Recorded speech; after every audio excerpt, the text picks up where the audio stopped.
Hi, and thanks for tuning in to the Path 11 podcast. I am your host, April Hanna.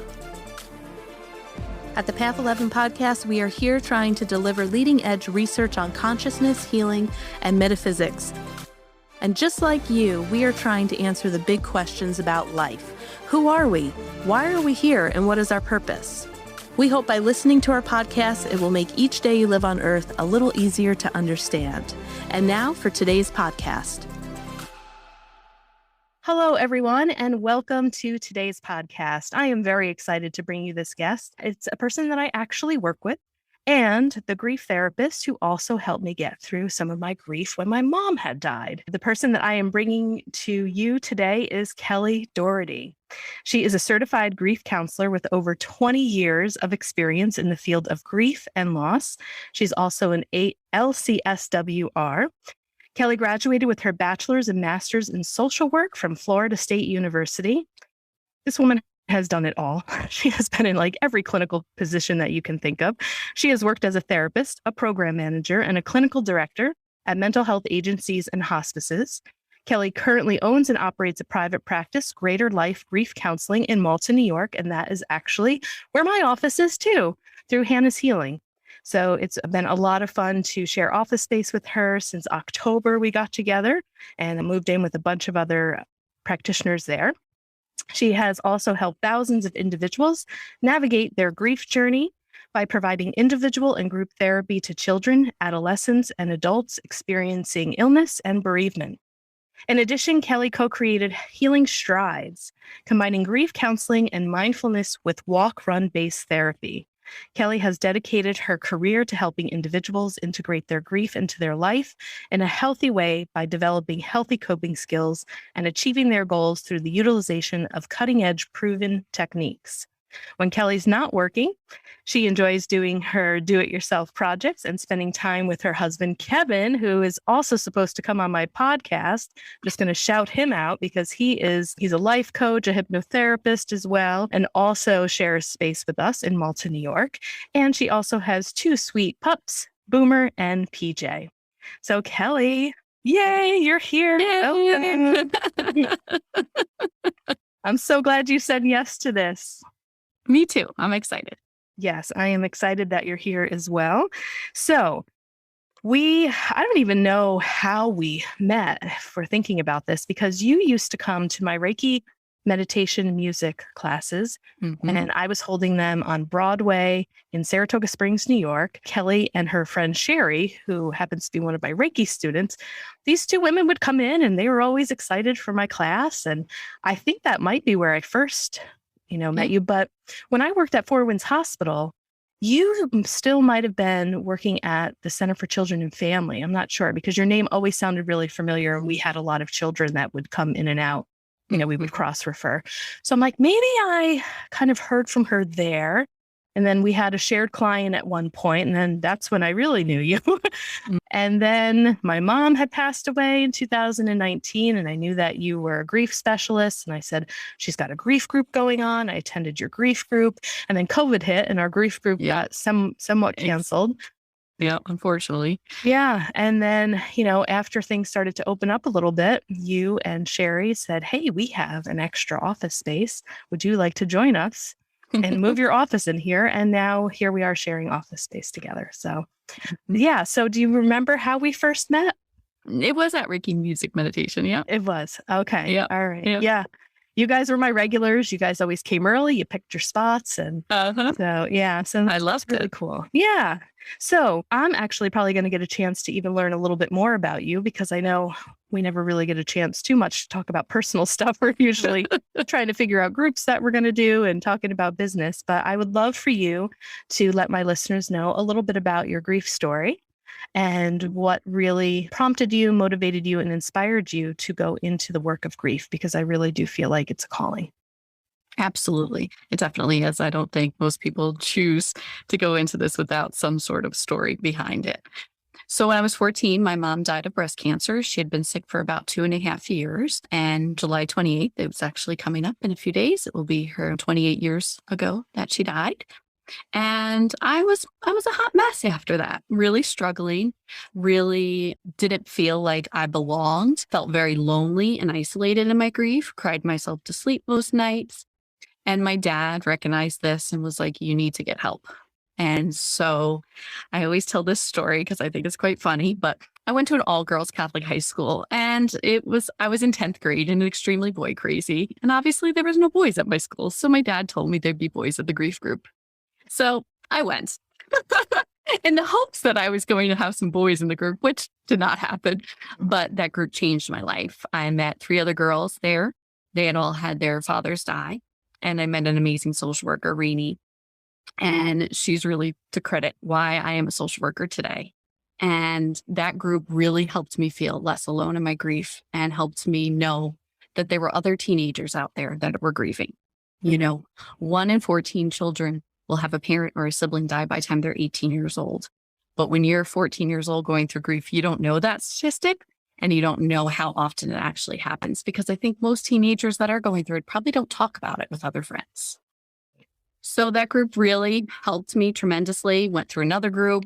And then I was like, what else can I do? Every time I saw reading, I was like, do you have another book I can read? Like, I wanted to learn. I wanted to really understand what I was feeling. And then she asked me to start volunteering with the children's groups. And that's when I knew it. I knew that this is what I was going to do with my life.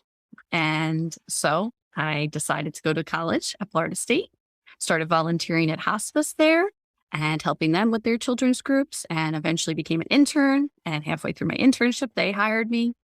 And I worked there until I got my master's. And I was a children's bereavement counselor and helped them with their school-based grief groups. And then moved out of Florida, moved up to the Carolinas. And as therapists, we tend to move around a little bit. So did some work in mental health agencies and then worked at another hospice in South Carolina, Hospice and Community Care in Rock Hill, and was a bereavement counselor there and helped grow their children's program pretty significantly over a course of a year. Went from serving about like 40 kids a year to over 200 in the first year I was there. I'm really proud of the work that I did there and the groups we did there. We started doing school-based programming. We did camps. We did an art program. We helped write a children's book on explaining hospice. So it was a really great experience there. Left the Carolinas, came up here. And again, trying to figure out where I wanted to go. Did some work with children who were sexually abused. Really got trained in trauma and EMDR, progressive counting. And then it was time for me to move on. So I went to my private practice. Actually, yesterday was 5 years that I had been full-time in private practice. Congratulations. Thank you. Started 5.5 years ago, started slowly to see if I could do it, and made that switch full-time. And it was the best thing I could have ever done for myself. And once I've been in private practice now, I'm realizing I'm going to do what I love, and that's grief and loss. And so now that's who I'm taking is only grief and loss clients. And it just fills me up every day. And I find meaning in my grief every single day by helping clients on their grief journey. Yeah. Well, congratulations. I'm so glad you finally took that jump. And I would say every clinician and friend that I know that finds the courage to jump into private practice, no one has ever gone back to another job. I don't know of anyone, at least not yet, that, I could say they did private practice and they were like, oh, it's not for me. I mean, a lot of people feel that freedom, like you said, to do what you love. It's kind of on your terms. You can create the groups that you want. And like you said, you're really offering a specialty type of therapy. Like you are just doing grief and loss. Now, I want to let people know who are listening, you're not just licensed in New York State. No, I'm not. I'm also licensed in Florida. Right. And aren't you working on one of the Carolinas? Yes, North Carolina. I have my licenses on hold there, but I have to do some CEUs before I can get it active again. I kind of put it on hold once I moved to New York, but hopefully soon. And you're also offering virtual therapy as well, too. For Florida and New York. For Florida and New York. So even though Kelly is based in New York and she has the private practice where you can come and see her in person, if you're listening and you're living in Florida, she does virtual sessions. And if you are somewhere in New York, but you are not close to Saratoga Springs, we're about 15 minutes from Saratoga Springs, and you're looking for a real seasoned grief therapist, Kelly is your woman to do that. So, all right. So you have been trained in a whole lot of different things. Let's talk about your love for your different models of grief and what it means to be grief informed, because Mhm. I've seen you online lately. You're putting some videos out there, really educating people what it means to be grief informed. So let's talk about Mhm. that. So the Dougie Center has come out with a 10 principles of being grief informed because the majority of our society is not grief informed. They don't get grief.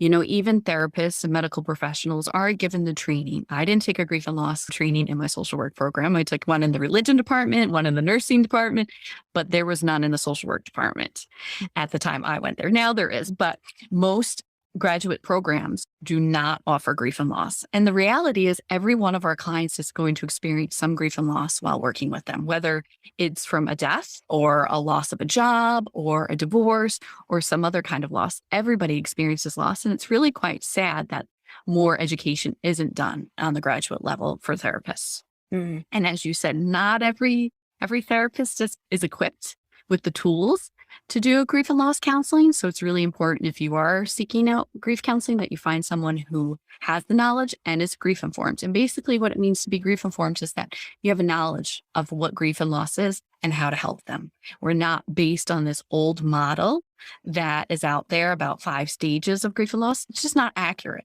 and it's not helpful. And it makes people think that they're doing grief wrong. And so these 10 principles that the Dougie Center came out with are really a great way for therapists to help them to be able to understand what grief and loss is and to be able to help and support their clients in a better way, in a more effective way, in a Yeah. more up to date. So the principles that you're kind of talking about, the old principles that were used, you might be referring to, is it Kubler-Ross's stages Yes. of grief? Mm-hmm. And one of the things that I learned, it might have been when I was attending the Afterlife conference when we were filming it, was that those were initially made for people who were dying, Absolutely. not Yep. people who were 1969. Yep. right. They were not for grief and loss. No. So, and I'm not saying that, all therapists or social workers who are not specializing in grief all go to that or use that. There may be some, therapists out there that may not have the training that you have, that have some, but there could be some therapists that fully just rely on that. That was the only grief training that I ever got. I still have the book on death and dying. It was Kubler-Ross's Yeah. that I got, I think, in Exactly. my grad program. And then, when I went to that Afterlife conference and I heard that, I was like, oh my gosh, these are the stages for people who are dying. It made a lot more sense. Mhm. So would you like to share with us what the 10 grief-informed Sure. principles are? Sure. Okay. All right. I'm going to use my cheat sheets. Yeah. Natural. Everybody experiences loss, right? We can't go through life without experiencing some sort of loss. Grief is complex and non-pathological. Because the new DSM has come out with a diagnosis, which is called prolonged grief disorder, it is making people think that they have a mental illness.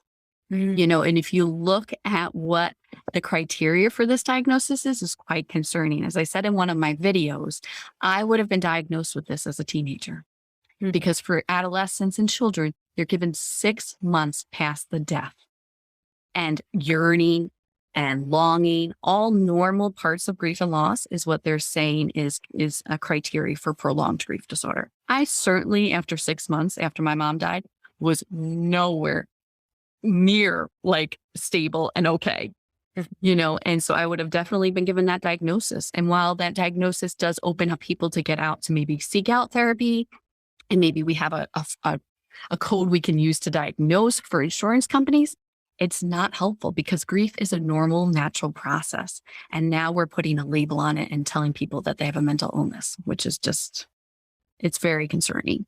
So that's the second one.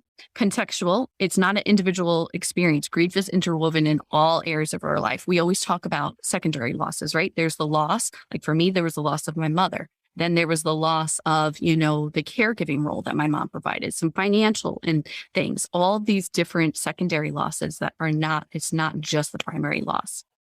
Disruptive. It impacts our identity. Who are we now? I talk to widows all the time. Who am I now? Am I still married or a parent who loses a child? Am I still considered a parent? How do they respond when somebody says, well, how many children do you have? That's a real big one that they talk about, that identity. I'm not sure. Do I say I have 3 children, but 1 died? That's a big thing. It impacts our identity for sure. It's relational connection and perceived support. We need support following a loss, not just in the first week, not just in the first month, Some of the research says that 6 weeks after a loss is when it really hits you. And I really believe that to be true because that's when everybody else's lives go back to normal. And that's when the reality sets in that this person is no longer there. And we have to figure out what our life is going to be like without them. And people, that's when the cards stop coming in. That's when the flowers have died. That's when the meals train has stopped. And that's when people need you. They need you not just the first week, not just even the first month, but for a year, 2 years. Check in. Remember when the anniversary of the death is. Remember when their loved one's birthday is, and check in with them, connect with them. That's what they need. They need that support, and they need to be able to talk about their loved one. It's okay to say their name. There's a great poem, The Elephant in the Room, right? If we go by or we talk about everything else but the elephant in the room. And all we want is to hear our loved one's name. So, and then personal empowerment and agency. Grief can make us feel out of control and like we're losing it. I used to do a workshop at hospice called Am I Grieving or Growing Crazy? Because that's what it feels like, right? And so knowing that that's what you're going through is normal and natural. You're not losing it. It's just you're grieving and it's a normal, natural process. Safety. We have to be concerned about somebody's safety. Are they emotionally safe? Are they physically? Everything that goes into it. Their sense of safety in this world has been shaken, and they need to be able to feel safe with people and knowing that they have people that they can support on and help them. Person-centered. Grief is unique and individual for each person. It looks different for everyone.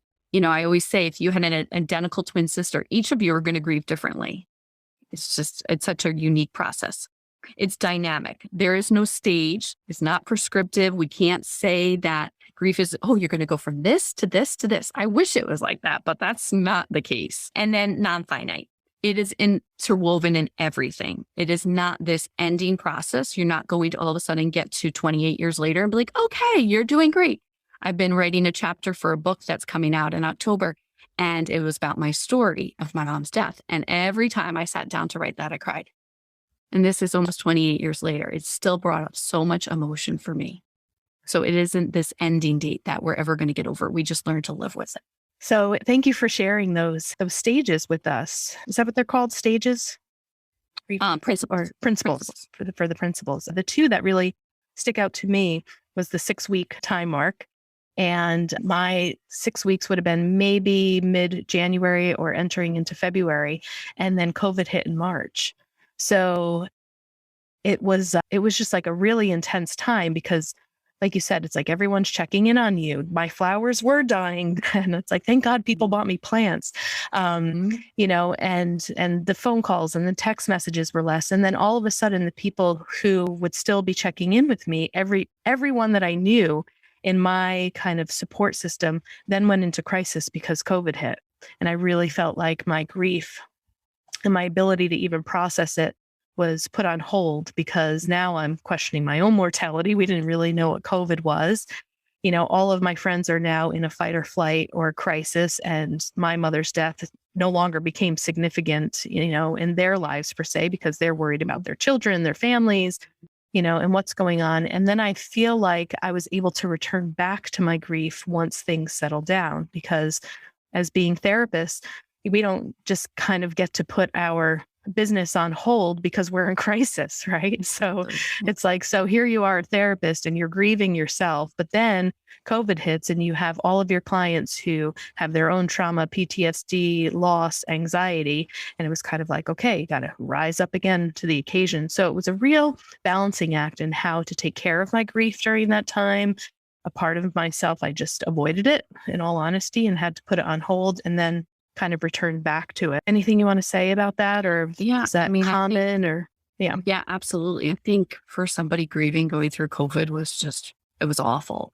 All the supports and the resources that they normally would have weren't there. Right. Because like you said, everybody else was so worried about what was happening and their fears that they couldn't be available and there for you. And then there was so many people that experienced a loss, maybe not even COVID related, and how they were so isolated in their home. And, maybe being a widow and not having anybody else in the home, and how isolating that was, and going through this scary thing of a pandemic on top of grief. It was really difficult. I really don't think we've really seen the fallout completely from COVID for mental health wise and also for grieving people. I think probably a lot of people did have to avoid their grief for a little bit and kind of compartmentalize it. And, what we know about grief is it will show back up at some point. Sure did. So, Yeah. Yeah. And I mean, for me, it comes in waves, it's like there's times where I'm like, woo, really good. And then other times it just hits me like a ton of bricks. And, I've gotten better at learning how to take care of myself during that time. And I think the thing that really helped me, and I don't know if you want to talk about Warden's theory on grief, but when I know that you and I were doing a retreat, a grief retreat, and I know that you're going to talk a little bit about this, but I think the thing that helped me the most was just coming to the real brutal acceptance that this truly happened, and no amount of thinking, anxiety, what ifs, projecting into the future of what would have happened if my mom lived and what that would look like and how my life would have been differently. Like I just came to this brutal honesty of she's no longer here, April, now you got to deal with it. Kind of like what helped me was to stop the fantasizing if she lived, to stop, like I said, the what ifs, and just really came to an acceptance that her life, her physical, body is no longer here, that she has transitioned. And now what does my life look like without her being physically here?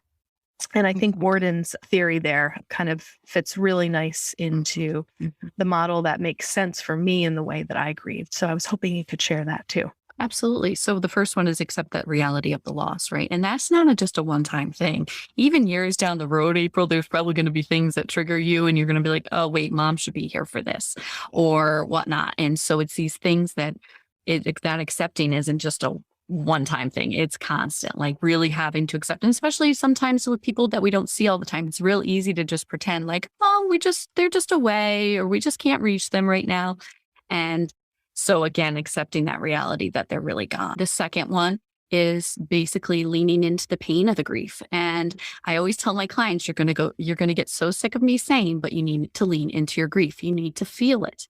As awful as it is, you need to feel it. That's the way to help you get through it. Not that you're ever going to get over it, but to make, some progress so you can live a meaningful life, right? And you need to take breaks from it too. It's about a balance. You have to lean into it, but also take breaks and take care of yourself and do things that are going to help you feel good. I think, it's complex there. And then the third task is to adjust to an environment where the deceased is missing.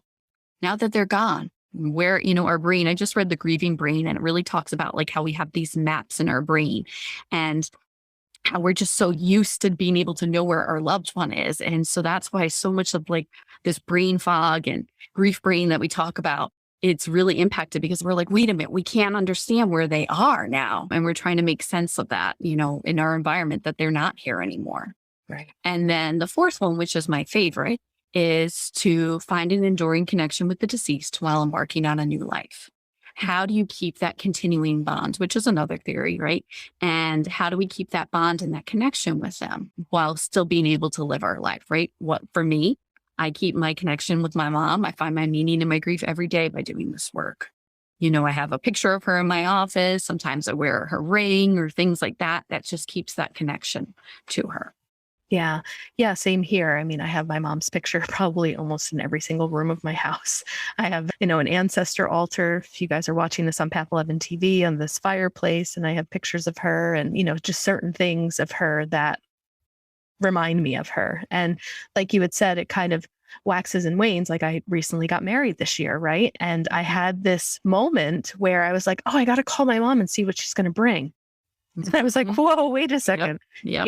And it was kind of like, oh, I wonder if she bought, her dress yet and what she's going to wear. I had like 3 or 4 things that had happened during the planning of the wedding where it just kind of felt like, oh yeah, she's going to be there. Let me just reach out and call her. And I was like, had those moments. And it's been 2 years. I mean, it hasn't been a ton of time, but that definitely has happened for me. And still that accepting that reality. Yep, exactly. And like you said, it will probably pop in and out, many more times throughout my life. Mm-hmm. So I know that you recently got trained in after-death communication using EMDR, and EMDR is one of the techniques that you use. So maybe before we get into the after-death communication, what techniques do you use in your practice that you find work really, really well Why do you use them? And what have you seen in the application of some of the techniques that you use that are probably a little different than just traditional clinical talk therapy? Yeah.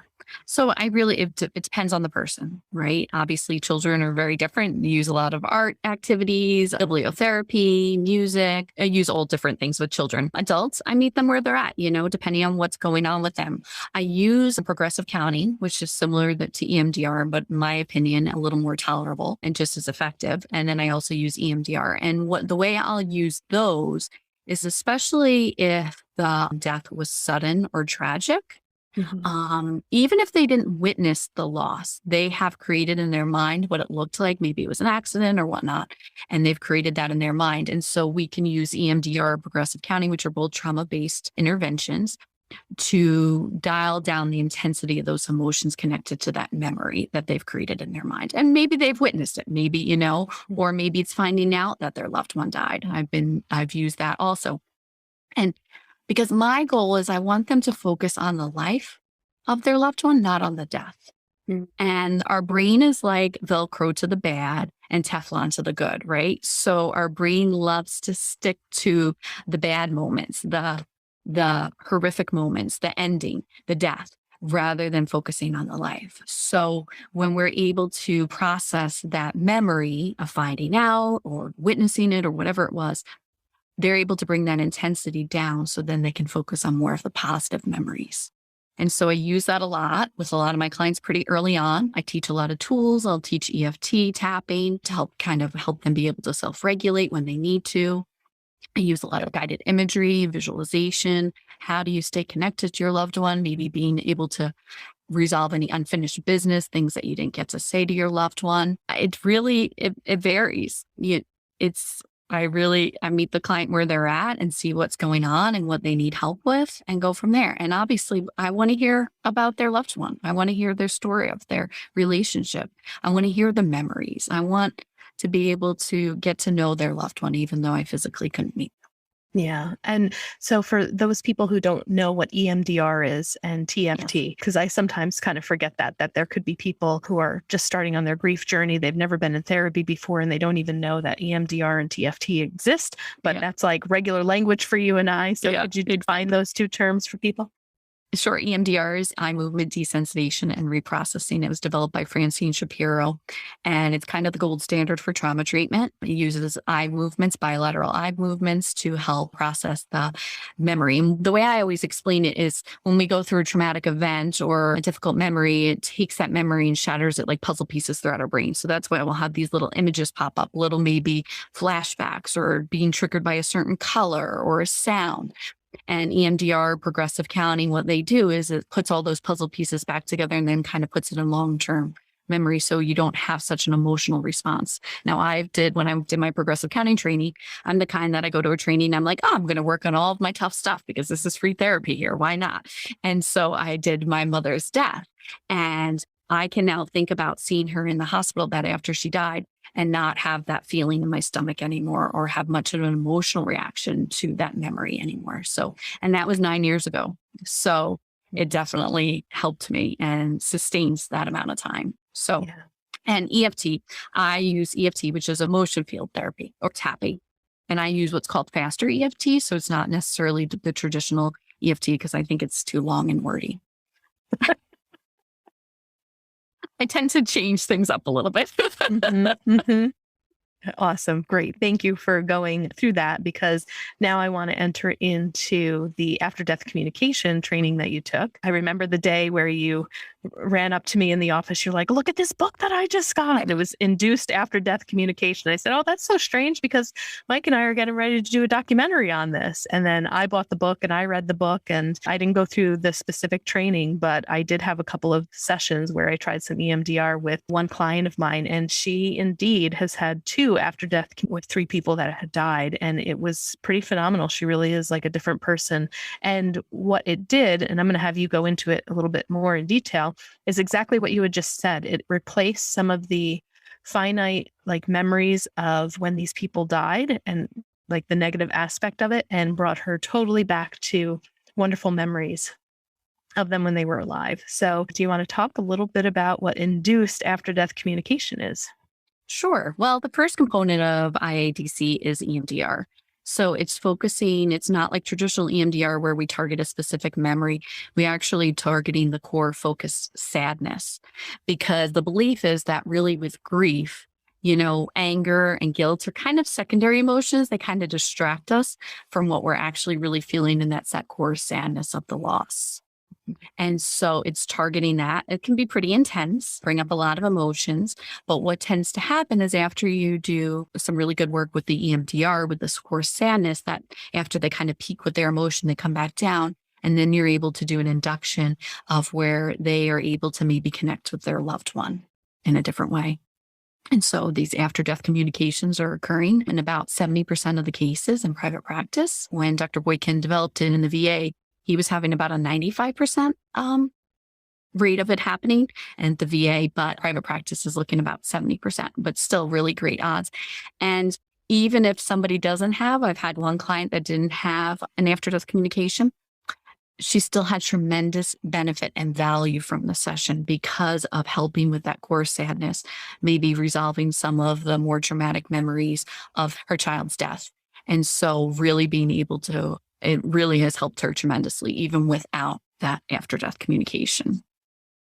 So it's pretty powerful stuff. I know when I've sat in the office, I can feel like when somebody is having that after death communication, I'm like, oh wow.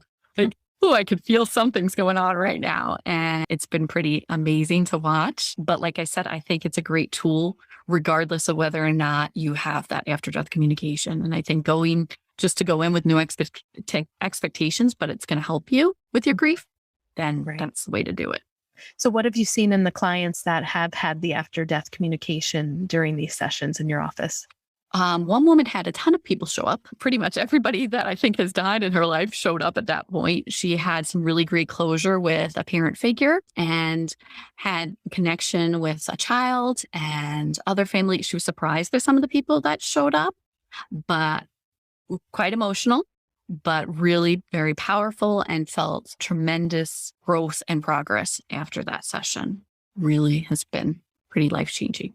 Now, you also do this in a series. Is it of 3 sessions, 3 90-minute sessions that you do kind of back to back? 2. Okay. So yeah, 2 days in a row, 90 minutes. The first day is a full 90 minutes. Usually there's not, the after death communication does not occur in the first session. You're really focusing on the core sadness. And then you come back the very next day and you continue to process any of the leftover sadness. And then you move into the induction. Now, recently I had a 2 session set up with a client and we didn't need the 2 sessions. She had that after death communication pretty quickly. Some of the things that are happening are quite interesting. One of my clients, as she was pulling into the driveway, her mom's favorite song came on the radio in her car. And I was like, oh, she's already here. And sure enough, she came through pretty quickly with this other client. Her father was coming through right away. And some really powerful stuff that came out of that session that she didn't need to come back the second day. That's amazing. Now, are you able to also do this virtually with the EMDR? Can you do EMDR virtually? Yeah, I use a platform and it's really simple and easy and quite effective. Okay.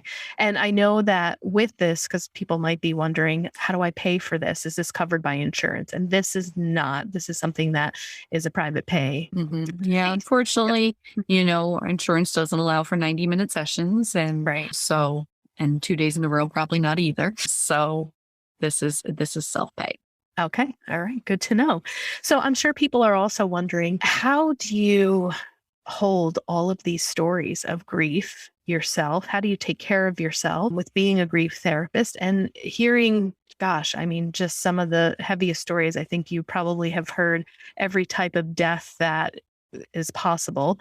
It's probably no death shocks you at this point, but it's pretty heavy. You're dealing with, grief is a very heavy emotion. When I'm thinking about the map of consciousness, we'll talk about that with one of the groups that we're going to be doing together, and the way that it oscillates in the body is a very low frequency, so you're being across from that on a daily basis. I'm sure some of these stories impact you. So if there are other grief therapists or people who are, in this field and maybe they are lacking a little bit in self-care, what do you do to make sure that you can do this work as long as you've been doing it? I have good support networks, good colleagues to talk about, to process some of these things.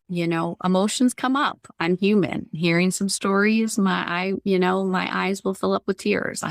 It's hard not to, but self-care is huge. You have to maintain, obviously, Reiki music meditation is one of my favorite things. I've gotten really big into breath work with both of us knowing Brigitte, and that's been tremendous because that helps really shift some of the physical side of what I hold on, letting it out in safe and healthy ways. And actually, I've had some after-death communications during breath work of my mom. So that's really pretty powerful. She's come through a few times with that. I meditate, I play with the pups. I have a great husband who's extremely supportive, who gets it and understands that some days I come home and I don't want to talk.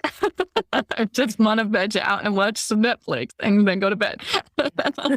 I run, I walk, I like to ride my bike. So I like to stay physical. I think that's important, is to be able to get some of this out of my body. I do some clearing between sessions. I clear and release any energy and emotions that are not mine. I say that a few times between sessions just to kind of keep myself grounded. I have crystals, I sage my office sometimes. I know I have to take care of myself. So yeah. All great tips.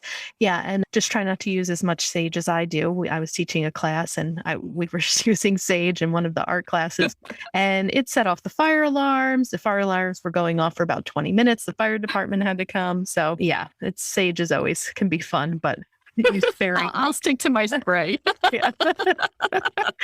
So let's also talk about some of the groups, because the one with running, and I so wanted to take it this year, but I forget what happened. I think I was either teaching a group or I was going away to a retreat, but I could only come to like 2 of the 5 things. And it's called Healing Strides, right? Mm-hmm. That's the one where you incorporate walking and running with movement, and then people actually do a 5K with you. So can you talk about that? Sure. So Healing Strides is my baby, and I co-facilitate it with Lisa Millis. She's our run walk coach.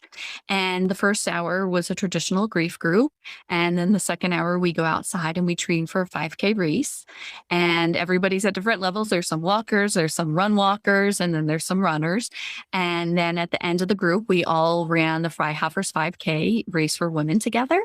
And it's unbelievable. I could get very teary-eyed talking about it. There was a lot of emotion that day. I cried my way home because it was just so amazing and to see. And all of the women in the group wore on the back of their shirts who they were running in memory of.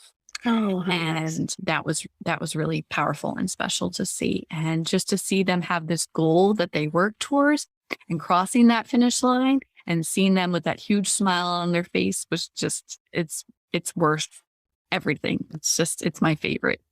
Well, I'm going to join it next year for sure. I'm going to make sure you're going to get me the dates ahead of time. Not planning anything. I want to get back into running again. So that would be, great, along with releasing more grief, right? And seeing what pops up for me next year. Yeah. Okay. So other groups, you work a lot with children. You do some grief camps. You and I are doing a couple of grief retreats. So why don't you just kind of share all the stuff that you're doing, and then we can talk about our grief retreat that maybe even some of you guys will actually come meet me in person. I've had a couple of people that listen to the podcast come in for sessions. Actually, it's really cool. That's awesome. Yeah. So maybe we'll get some Path 11 podcast listeners to our grief retreat. But yeah, let's talk about some of the other groups that you offer. So starting next week, I have a children's grief group for children in elementary school. We're going to meet on 4 Fridays, and just to help them feel less alone in their grief and to learn some creative ways to express their grief. We're going to make drums one week. We've got some sand art we're going to do. We're going to do some movement and dance. So a lot of great ways to help them release their grief in unique ways and to feel less alone in there. That is insurance based. So I do take insurance for that. And that is, again, elementary school children. And then we're doing a bit of a creative adult grief group, not your typical ordinary sit around and talk about your loss group, but each week is going to have a different theme and a different topic. We have 2 sessions. We're going to have grief yoga with Kelly Apple. We have a session of breath work with Brigitte Toussaint. And then you're doing a session for us with the meditation and painting. And so super excited about that, getting finding, everybody grieves differently and needs different ways to express their grief. And why not? Let's try different techniques. We did breath work as part of Healing Strides. And one of the women did have an after death communication during it and was pretty powerful, but they all ran great that night. And some of us were like, oh, you sure this was a lot, but they all loved it and it was pretty powerful and they really benefited from that. So super excited about that group. To register for that group is on Eventbrite. And then we're doing our grief retreat, the Cardinal's Journey, at the end of July. It's going to be a Friday night and a Saturday. We're going to use different creative activities as well, some guided visualization. I'm going to teach some tapping. We're going to have, do you want to share what you're going to be doing? Yeah, well, I think I'm also doing some sound bowl meditation with my crystal bowls. And I now have 9 of them. And I had bought tuning forks and I have pyramids on the way, crystal singing pyramids. I don't know if they'll get there in time. And then I'm also going to be teaching the quantum healing art, the paint and meditate classes, because that really moved grief for me. Like I said, I kind of had put my grief on hold and my physical body started to manifest physical symptoms out of nowhere, and Western medicine couldn't diagnose anything. And I intuitively knew that this is stored grief. And just areas that Chinese medicine talks about where grief can be stored, those where my aches and pains and symptoms were. And I found another teacher that really used art as a medium and who taught me about the David Hawkins map of consciousness and how to begin to move these lower frequency energies out of our body that could potentially be causing some physical symptoms and release them and let them go. And I had tremendous healing with that. And now all I want to do is like paint and teach these classes. So I'm so glad that you selected that as the one for the unique grief summer group that you're doing. And then that's what I'll be doing for the Cardinal's Journey. And also bringing in some techniques that I've learned from the shamans that I've worked with. And we're creating an ancestor altar. And, on the first night to be able to build that sacred space and for that sacred space to be able to hold us for the 2 days. And that grief retreat is happening in our office in Malta, New York. And we have such a clever location because we are right off of the Northway. And we also have 2 hotels that are literally within walking distance of like 150 feet. You can walk right out the door, walk to the hotel, and be in your room. So again, for those of you who are listening, if you're out of state and you want to come and meet me and be a part of the stuff that I do through my Hannah's Healing business and meet Kelly and heal, we would love to have you. That retreat, what does that cost again? Is it $175? 175, extremely affordable. You're going to get a lot of bang for your buck there. And we are also limiting it to 15 people. So I think right now we have about 5 people registered and we have 10 spots left, but I think those are going to go quickly. We're doing a Facebook Live after this podcast and doing some more promoting. And like always with groups, people tend to register at the last minute, but we wanted to keep it small. And we're also hoping that maybe if our retreats really kick off, that Kelly and I have some big visions of space that we're looking at to possibly open something a little bit larger that would allow us to hold larger events like this. And I know one of your dreams and visions is to open up a grief center, right? Absolutely. Yeah. So hopefully we can make some of those dreams come true. And so for those of you who are listening, if you would like to work with Kelly, she is available virtually and in person. Can you let people know what your website is? So if they want to get in touch with you. Sure. It's glgrief.com, as in greaterlifegrief.com. So glgrief.com. Great. And you can also find her on Instagram and Facebook as well. And I just loved having you here.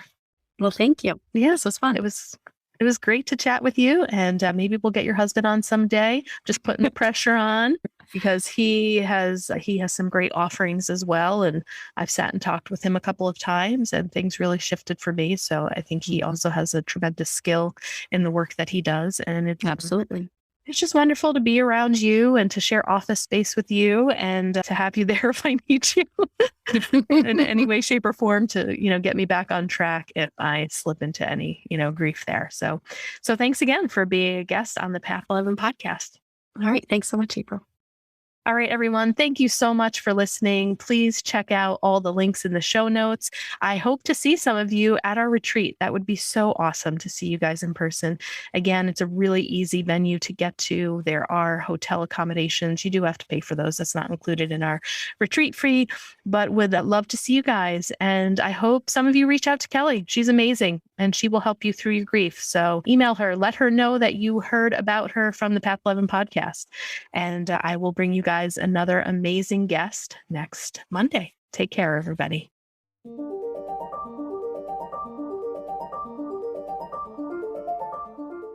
Thanks so much for tuning in to today's show. If you haven't already, please subscribe and rate and review the Path 11 podcast in Spotify, Apple Podcasts, or wherever you listen to your podcasts. Also, this podcast is made possible by our sponsor, Path 11 TV. Visit path11tv.com to start a 7-day free trial and start streaming over 100 hours of exclusive video content on consciousness, healing, and life after death. That's path11tv.com, and be sure to use coupon code podcast30 to take 30% off your annual membership.